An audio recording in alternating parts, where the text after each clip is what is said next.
안녕하세요. 한영숙 목사입니다. 오늘 본문인 사도행전 8장 1절부터 8절까지의 말씀을 읽겠습니다. 사울이 그의 죽임 당함을 마땅히 여기더라. 그날에 예루살렘에 있는 교회에 큰 핍박이 나서 사도 외에는 다 유대와 사마리아 모든 땅으로 흩어지니라. 경건한 사람들이 스데반을 장사하고 위하여 크게 울더라. 사울이 교회를 잔멸할세 각 집에 들어가 남녀를 끌어다가 옥에 넘기니라. 그 흩어진 사람들이 두루 다니며 복음의 말씀을 전할세 빌립이 사마리아 성에 내려가 그리스도를 백성에게 전파하니 무리가 빌립의 말도 듣고 행하는 표적도 보고 일심으로 그의 말하는 것을 쫓더라. 많은 사람에게 붙었던 더러운 귀신들이 크게 소리를 지르며 나가고 또 많은 중풍병자와 안전뱅이가 나으니 그 성에 큰 기쁨이 있더라. 교회가 처음 시작된 곳은 예루살렘이었습니다. 예수의 제자들이 성령을 받고 부활한 예수의 증인이 되어서 교회를 세웠습니다. 예수를 믿는 사람들의 수는 날로 증가했고 새로운 직분자들을 세워서 복음을 전하는 일을 확대해 갔습니다. 예루살렘 교회는 처음에 7 집사를 세웠는데 그들 중에 하나인 스데반 집사가 처음으로 순교를 당했습니다.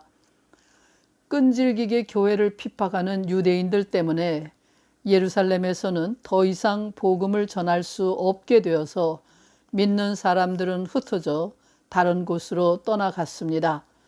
스데반 집사의 시체를 장사하고 돌아온 성도들 역시 슬픔으로 통곡하면서 예루살렘을 등지고 낯선 곳으로 떠났습니다. 이런 와중에 특히 유대교의 열심이었던 사울이라는 청년은 집집마다 샅샅이 뒤져서 예수 믿는 사람들을 붙잡아다가 감옥에 집어넣는 일을 했습니다. 본문의 짤막한 글 속에는 참혹하게 순환당하는 초대교회와 박해를 피하여 흩어지는 성도들의 모습과 흩어진 성도들의 활발한 전도 활동이 생생하게 수록되어 있습니다. 이들 중에는 빌립 집사도 끼어 있었습니다. 빌립은 사마리아 성으로 내려가서 복음을 전했습니다. 유대인들은 사마리아 사람들을 이방인으로 취급하여 상종도 하지 않았습니다. 지금까지 사람으로 여기지도 않았던 사람들에게 복음을 전하게 되었다는 것 그 자체가 기적입니다. 더욱 놀라운 것은 사마리아 사람들이 빌립의 말을 듣고 순종하여 구원을 받는 역사가 일어났다는 사실입니다. 더러운 귀신 들린 사람이 깨끗해지고 중풍병자와 안전뱅이가 일어나는 기적이 일어났다는 말은 복음으로 인한 구원의 역사가 일어났다는 뜻입니다. 2000년이 지난 지금 이 글을 읽고 있는 우리는 당시의 절박한 상황이 초대교회의 한 부분이려니 하고 간단하게 생각할 수 있습니다. 그러나 막상 우리 자신이 그 소용돌이의 와중에 있다면 일이 그렇게 간단하지 않을 것입니다. 박해를 피하여 고향을 등지고 떠나야 하는 사람들의 심정이 얼마나 참담했겠는지 짐작하기조차 힘듭니다. 자신의 생명보다 귀하게 여기며 세운 교회가 무너지는 것을 보아야 하고 정든 땅, 정든 이웃을 떠나서 아무런 보장도 없는 미래를 향하여 새로운 길을 가야 한다는 것은 참혹하기 그지없는 일입니다. 예루살렘을 떠난다고 해서 유대인의 박해를 면한다는 보장도 없습니다. 도처에 흩어져 있는 유대인들은 지독한 사람들입니다.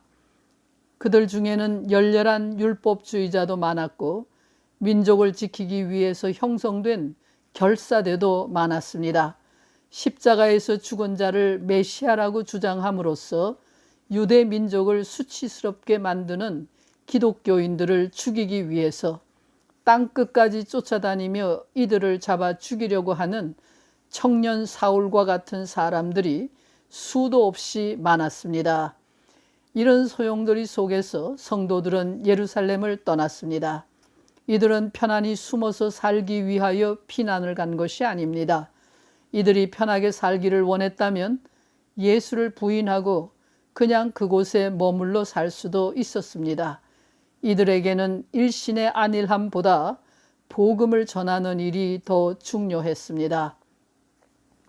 결국 유대인들의 박해가 복음을 온 세계에 전파되도록 만드는 결과를 가져왔습니다. 이들의 눈물과 고통을 통하여 더 큰 기쁨이 가는 곳마다 전해진 것입니다. 그 누가 이런 일이 일어나리라고 꿈이나 꾸었겠습니까? 사람은 궁지에 몰려야만 새로운 출발을 합니다. 조금만 가능성이 있어도 현재의 상태를 유지하려고 하는 것이 인간입니다. 때때로 우리 인생은 피할 수 없는 고난을 당하고 모든 것을 버려야 하는 순간에 직면합니다. 이는 견디기 어려운 고통이요 슬픔입니다. 그러나 견딜 수 없는 고난은 새로운 미래를 열어주는 출발점이 됩니다. 인간의 절망은 하나님이 역사하시는 시발점이 된다는 말입니다. 하나님은 어디로 가야 할런지를 알지 못하면서 갈대아 우르를 떠난 아브라함을 복의 근원이 되게 하셨습니다. 십자가에서 죽은 자를 부활의 주가 되게 하신 분이 하나님이십니다. 견딜 수 없는 박해를 피해 흩어졌던 초대교회를 인류 역사를 바꾼 세계교회로 비약하게 만드신 분도 하나님이십니다. 기독교를 말살시키려던 유대인의 박해가 없었다면 2000년의 기독교 역사가 시작될 수 없었을 것이라는 역설이 가능합니다. 유대인의 박해가 없었다면 예수의 제자들은 유대교의 한 분파로 남고 말았을 것이기 때문입니다. 죄 없는 박근혜 대통령이 탄핵을 당하고 감옥에 수감되는 끔찍한 일이 대한민국의 자유시민들을 각성하도록 만들었다는 것도 같은 이치입니다. 유한한 존재인 우리 인간은 하나님이 하시는 역사의 오묘함을 다 헤아릴 수가 없습니다. 우리의 삶도 마찬가지입니다. 우리는 지금 우리가 흘리는 피와 땀과 눈물의 의미를 알지 못합니다. 이 시대의 진실한 신앙인으로 살아간다는 것은 미련하고 어리석게 보일 수도 있습니다. 사도 바울의 말처럼 세상의 가치에서 볼 때에 가장 불쌍한 사람들일 수도 있습니다. 그러나 예수 그리스도의 아버지 하나님, 애굽의 노예였던 이스라엘 민족을 광야로 인도하신 하나님, 초대교회를 흩으셔서 세계교회로 만드신 하나님, 순교자들의 피를 기억하시는 하나님, 그 하나님이 오늘 우리도 인도하시는 줄 믿고 어떤 상황에서도 오직 진실함으로 믿음을 지키며 하나님 앞에서 살아가기를 바랍니다. 기도하겠습니다. 하나님, 늘 게으르고 안일한 즐거움만 쫓으려는 저희를 불러내셔서 하나님의 뜻을 알게 해 주셔서 감사합니다. 저희에게 믿음을 더하셔서 부르심에 합당한 신앙의 용사들이 되게 해 주시옵소서. 예수 그리스도의 이름으로 기도합니다. 아멘.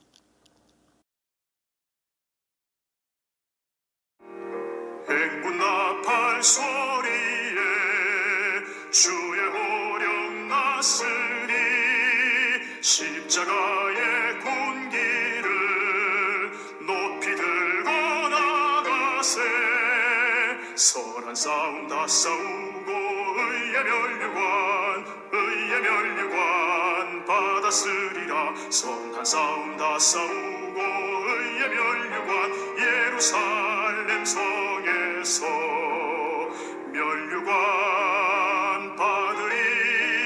저 요단강 건너 우리 싸움 마치는 날 의의 면류관 예루살렘 성에서